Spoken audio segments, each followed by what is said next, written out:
Few hours, the governor of the Russian border region of Belgorod has declared a state of emergency, saying Ukrainian shelling had made the situation there extremely difficult.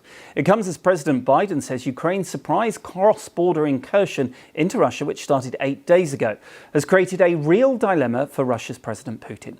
Ukraine's President Zelensky now claims his country controls more than 70 communities in the Kursk region of Western Russia.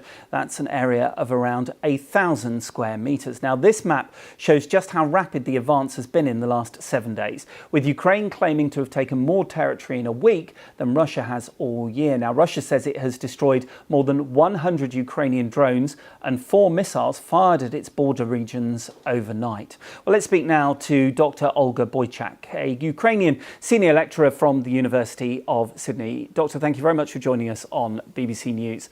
I wondered if I could ask you first, how surprised were you that Ukraine went into Russia?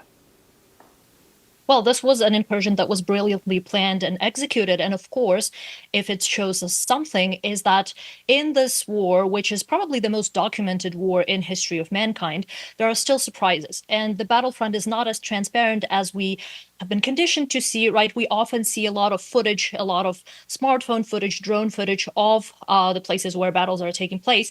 However, in this case, the fact that we were all surprised, I think does speak to, this element, this fog of war that is still ongoing.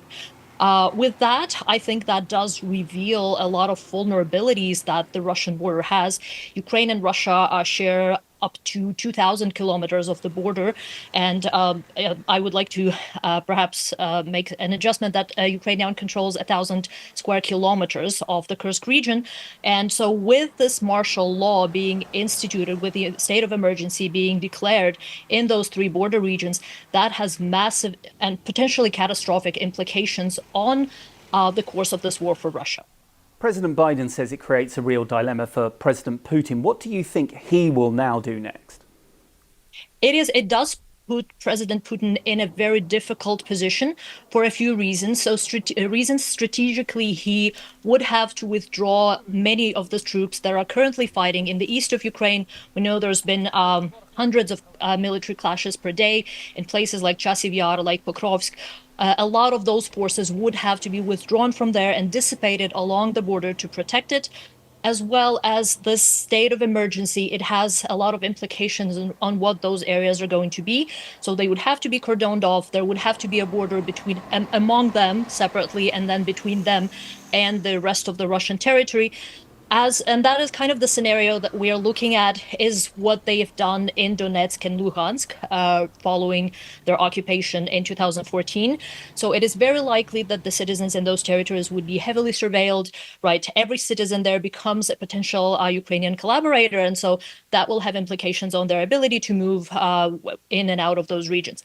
But a much more significant implication of that would be for the Russia's elites, because right now, not being able to defend its national border, Russia is starting to look like a failing state. And that is a big concern for the elites, for the oligarchs that are planning, their future. Are they able to stay in the country? Is the regime going to be able to defend itself? And that is now a big question. So now with this very long border, and now we don't know where the next surprise incursions might take place. We have some evidence that they might be happening in Belgorod, they might be happening elsewhere.